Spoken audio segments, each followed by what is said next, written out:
Welcome to Eduport. അപ്പൊ നമ്മളെല്ലാവരും നമ്മുടെ ആനുവൽ എക്സാമിന് വേണ്ടി വളരെ നല്ല രീതിയിൽ പ്രിപ്പയർ ചെയ്തുകൊണ്ടിരിക്കുകയാണ്.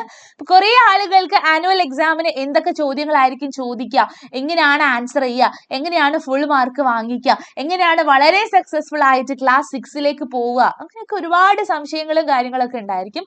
കുറെ ആളുകൾ ഇതൊന്നും സംശയമൊന്നും ഇല്ലാതെ യെസ് ഞങ്ങൾ അടിപൊളിയായിട്ട് എല്ലാ സബ്ജക്ട്സും പഠിച്ചിട്ടുണ്ട്, ഹിന്ദിയും പഠിച്ചിട്ടുണ്ട്, ഞങ്ങൾക്ക് ഫുൾ മാർക്കാണ്, ഞങ്ങൾ വളരെ സിമ്പിൾ ഈസി ആയിട്ട് നമ്മൾ ക്ലാസ് 6ലേക്ക് എത്തും എന്നും ചിന്തിക്കുന്ന ആളുകൾ ഉണ്ടായിരിക്കും.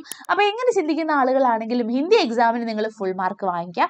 അത് നിങ്ങൾക്ക് എക്സാമിന് ഇമ്പോർട്ടന്റ് ആയിട്ട് ചോദിക്കാൻ പോകുന്ന ഒരു ക്വസ്റ്റ്യൻ ആണ് നമ്മൾ ഡിസ്കസ് ചെയ്യാനായിട്ട് പോകുന്നത്. ഓക്കെ, അപ്പൊ നമുക്ക് എപ്പോഴും എക്സാമിന് ചോദിക്കുന്ന ഒരു ചോദ്യമാണ്, നമുക്ക് ചിത്രങ്ങൾ തന്നിട്ട് ഐഡന്റിഫൈ ചെയ്യാനായിട്ട് ചോദിക്കാറുണ്ട്. ഓക്കെ, എപ്പോഴും ചോദിക്കുന്ന ഒരു ചോദ്യമാണ്. അപ്പൊ നോക്കിക്കോളൂ, സൂചന ചിത്ര കേലിയെ ശബ്ദ ലിഖേ എന്നാ പറഞ്ഞിട്ടുള്ളത്. അപ്പൊ നമുക്ക് ഇവിടെ ചിത്രങ്ങൾ തന്നിട്ടുണ്ട്. അപ്പൊ നമുക്ക് ഓരോ ചാപ്റ്ററിലും കുറെ മൃഗങ്ങളെ കുറിച്ച് പഠിക്കാനും അതുപോലെ ഓരോ വസ്തുക്കളെ കുറിച്ച് പഠിക്കാനും ഒക്കെ ഉണ്ട്. അപ്പൊ ആ ചാപ്റ്റേഴ്സിലൊക്കെ ആ വസ്തുക്കളുടെ പേരുകൾ എന്താണ് എന്നുള്ളത് കൂടെ നിങ്ങൾ നന്നായിട്ട് മനസ്സിലാക്കി വെക്കുകയാണ് എന്നുണ്ടെങ്കിൽ നിങ്ങൾക്ക് കുറച്ചുകൂടി ഈസി ആയിരിക്കും. ഓക്കെ, എന്തുകൊണ്ടാണ് ഇപ്പൊ ഇവിടെ മിസ് തന്നിരിക്കുന്നത് നോക്കിക്കേ, 5 ചിത്രങ്ങൾ കൊടുത്തിട്ടുണ്ട് അല്ലെ.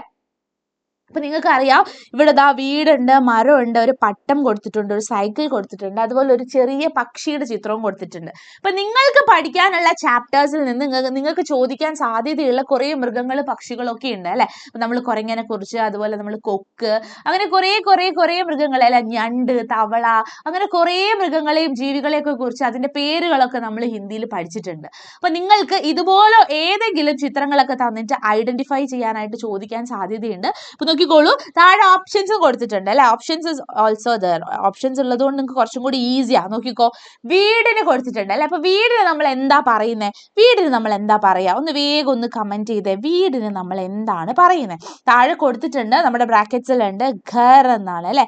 വീടിന് നമ്മൾ പറയുന്നത് ഘർ എന്നാണ്. ഇനി രണ്ടാമതായിട്ട് ചിത്രത്തിൽ കൊടുത്തിട്ടുള്ളത് ഒരു മരമാണ്. മരം അതായത് ട്രീ നമ്മൾ ഹിന്ദിയിൽ പറയുന്നത് പേട് എന്നാണ് ഇവിടെ കൊടുത്തിട്ടുണ്ട്, പേടാണ്. ആൻഡ് ഇനി മൂന്നാമതായിട്ട് കൊടുത്തിട്ടുള്ള ഏതാണ്, പട്ടമാണ് അല്ലെ, കൈറ്റ് ആണ്. കൈറ്റ് നമ്മൾ ഹിന്ദിയിൽ പറയുന്നത് പതംഗ് എന്നാണ്, പതംഗ്. ക്ലിയർ ആണോ, പതംഗ് എന്നാണ്. ഇനി നാലാമതായിട്ട് ഒരു സൈക്കിൾ കൊടുത്തിട്ടുണ്ട്. അപ്പൊ നമ്മൾ സൈക്കിളിനെ ഹിന്ദിയിലും സൈക്കിൾ എന്ന് തന്നെയാണ് പറയുന്നത്. ഇവിടെ ഓപ്ഷനിൽ കൊടുത്തിട്ടുണ്ട്, അവിടെ ഓപ്ഷനിൽ കൊടുത്തിട്ടുണ്ട്.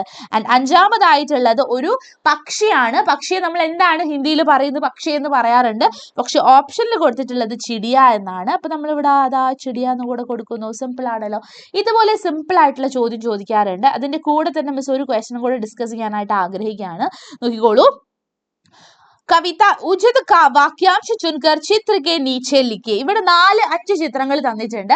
ആ 5 ചിത്രങ്ങളിലെ ഡിസ്ക്രിപ്ഷൻസ്, അതായത് 5 ചിത്രങ്ങളിലും എന്താണ് ഉദ്ദേശിക്കുന്നത് എന്നുള്ളത് താഴെ കൊടുത്തിട്ടുണ്ട്. അപ്പൊ ഈ തന്നിരിക്കുന്ന പോയിന്റ്സ് നമ്മുടെ ഏത് ചിത്രവുമായിട്ടാണ് ബന്ധപ്പെട്ടിട്ടുള്ളത് എന്ന് മനസ്സിലാക്കുക, അതായിട്ട് എഴുതുക. അപ്പൊ നോക്കിക്കോ, 1 2 3 4 5 എന്ന് പറഞ്ഞുകൊണ്ട് 5 ചിത്രങ്ങൾക്കും നമ്പേഴ്സ് കൊടുത്തിട്ടുണ്ട്. താഴെ കുറെ എന്ത് ചെയ്തിട്ടുണ്ട്, പോയിന്റ്സ് തന്നിട്ടുണ്ട്. അപ്പൊ നോക്കിക്കോളൂ, അമ്മ ഖാന ദേത്തി ഹെ, അമ്മ ഭക്ഷണം കൊടുക്കുന്നുണ്ട്. 2 അമ്മ സുബഹ ജഗാത്തി ഹെ, അമ്മ രാവിലെ എഴുന്നേൽപ്പിക്കാറുണ്ട്. 3 അമ്മ ദൂത് പിലാത്തി ഹെ, അമ്മ പാല് കുടിപ്പിക്കാറുണ്ട്. 4 മീട്ടെ മീട്ടെ ഗീത് സുനാത്തി ഹെ, നല്ല മധുരമുള്ള ഗാനങ്ങൾ കേൾപ്പിക്കാറുണ്ട്. 5 സംഗ് സുലാത്തി ഹെ, അമ്മയുടെ കൂടെ ഉറക്കാറുണ്ട്. അപ്പൊ ഈ 5 പോയിന്റ്സും തന്നിരിക്കുന്ന ചിത്രങ്ങളാണുള്ളത്. അപ്പൊ ഏതൊക്കെ ചിത്രങ്ങളുടെ പോയിന്റ്സുകളാണ് ഇത് എന്നുള്ളത് നമ്മൾ കണ്ടുപിടിക്കാം. ഓക്കെ, അപ്പൊ നോക്കിക്കോളൂ, ഒന്നാമത്തെ ചിത്രത്തിലുള്ളത് എന്താണ്, അല്ലെങ്കിൽ നമുക്ക് പോയിന്റ്സ് പറയാം അല്ലെ. അമ്മ ഖാന ദേത്തി ഹെ, ഏത് ചിത്രത്തിലാണ് അമ്മ ഭക്ഷണം നൽകുന്നത്? 1 2 3 4 5 5 ചിത്രങ്ങളുണ്ട്. ഏതിലാണ് നമുക്ക് അമ്മ ഭക്ഷണം നൽകുന്നതായിട്ടുള്ളത്? ഒന്ന് നോക്കിക്കേ, ഏതാണ്? രണ്ടാമത്തതിലാണ് അല്ലെ. ഇതാ ഇവിടെ രണ്ടാമത്തതിലാണ് അമ്മ ഭക്ഷണം നൽകുന്നത്. ഓക്കെ, ഇനി നോക്കൂ, അമ്മ സുബഹ ജഗാത്തി ഹെ, അമ്മ രാവിലെ എഴുന്നേൽപ്പിക്കാറുണ്ട്. ഏത് ചിത്രത്തിലാണ്? ഒന്നാമത്തെ ചിത്രമാണോ, 3 ആണോ, 4 ആണോ, 5 ആണോ? ഒന്ന് വേഗം നോക്കിയിട്ട് പറഞ്ഞ ഏത് ചിത്രത്തിലാണ്? യെസ്, 4ാമത്തെ ചിത്രത്തിലാണ് അല്ലെ. ഇനി നോക്കിക്കോളൂ, അമ്മ ദൂത് പിലാത്തി ഹെ, അമ്മ പാല് നൽകാറുണ്ട്. അത് ഏത് ചിത്രത്തിലാണുള്ളത്? യെസ്, നമ്മുടെ 1ാമത്തെ ചിത്രത്തിലാണ് അല്ലേ ഉള്ളത്. അപ്പൊ 1ാമത്തെ ചിത്രത്തിലേക്ക് നമ്മൾ മാർക്ക് ചെയ്തു. ആൻഡ് ലാസ്റ്റ് മീട്ടെ മീട്ടെ ഗീത് സുനാത്തി ഹെ, നല്ല മധുരമുള്ള പാട്ടുകൾ പാടി കേൾപ്പിക്കാറുണ്ട് അല്ലെ, നല്ല താരാട്ട് പാട്ടുകളൊക്കെ കേൾപ്പിക്കാറുണ്ട് എന്ന് പറയുന്നുണ്ട്. അത് ഏതാണ്? 3ാമത്തെ പോയിന്റ് ആണ് അല്ലെ. ഇതാ അവിടെ അമ്മ പാട്ട് പാടുന്നത് ഇങ്ങനെ പോകുന്നു, ശ്രുതിയൊക്കെ പോകുന്ന ചിത്രമൊക്കെ കൊടുത്തിട്ടുണ്ട്. ഇനി ലാസ്റ്റ് പോയിന്റ് എന്ന് പറയുന്നത് സംഘ സുലാത്തി ഹെ, അമ്മ കൂടെ ഉറക്കാറുണ്ട്. അത് 5ാമത്തെ പിക്ചറിലാണുള്ളത്. അപ്പൊ ഇതുപോലെ നിങ്ങൾക്ക് ഇങ്ങനെ ക്വസ്റ്റ്യൻസ് തരാം. ഇപ്പൊ മിസ് ഇപ്പോ ഈ ഒരു വീഡിയോയിൽ നിങ്ങൾക്ക് പറഞ്ഞു തന്നിട്ടുള്ള 2 ക്വസ്റ്റ്യൻസിലും ആൻസേഴ്സ് നമ്മുടെ ക്വസ്റ്റ്യൻ പേപ്പറിൽ തന്നെ ഉണ്ട്. അത് നമ്മളൊന്ന് ഐഡന്റിഫൈ ചെയ്ത് എഴുതുക എന്നുള്ള ചെറിയ കാര്യം മാത്രം ചെയ്താൽ മതി. അപ്പോൾ വളരെ സിമ്പിൾ ആയിട്ട് നിങ്ങൾക്ക് എന്ത് ചെയ്യാൻ പറ്റും, ഫുൾ മാർക്ക് വാങ്ങാൻ പറ്റിയിട്ടുള്ള ടൈപ്പ് ഓഫ് ചോദ്യങ്ങളാണിത്. അപ്പോൾ ഇങ്ങനെയുള്ള ചോദ്യങ്ങൾ വന്നു കഴിഞ്ഞാൽ സ്കിപ്പ് ചെയ്യാനേ പാടില്ല. ചോദ്യ പേപ്പറിൽ തന്നെ ഉണ്ട് ആൻസേഴ്സ്, കണ്ടുപിടിക്കുക, എഴുതുക. ഓക്കെ, സിമ്പിൾ ക്വസ്റ്റ്യൻ ആണ്, വളരെ ഈസി ആയിട്ട് നിങ്ങൾക്ക് ആൻസർ ചെയ്യാൻ പറ്റുന്ന ചോദ്യമാണ്. അപ്പോൾ നിങ്ങൾ വളരെ മിടുക്കരായിട്ട് നന്നായിട്ട് പഠിക്കുക, അതുപോലെ തന്നെ ഫുൾ മാർക്ക് കൂടെ വാങ്ങിക്കുക. അപ്പോൾ എല്ലാവർക്കും ഇന്നത്തെ ഒരു വീഡിയോ യൂസ്ഫുൾ ആയി എന്ന് വിശ്വസിക്കുകയാണ്. അപ്പോൾ നമ്മുടെ ചാനൽ സബ്സ്ക്രൈബ് ചെയ്യാൻ മറന്നുപോയിട്ടുള്ള ആളുകൾ ഉണ്ട് എന്നുണ്ടെങ്കിൽ വേഗം തന്നെ സബ്സ്ക്രൈബ് ചെയ്യുക. അതുപോലെ നമ്മുടെ ചാനൽ ലൈക്ക് ചെയ്യണം. അതായത് മിസ്സിന്റെ ഈ ഒരു വീഡിയോ നിങ്ങൾക്ക് ഇഷ്ടമായി എന്നുണ്ടെങ്കിൽ വേഗം തന്നെ ഒരു ലൈക്കും കൂടെ തരാം.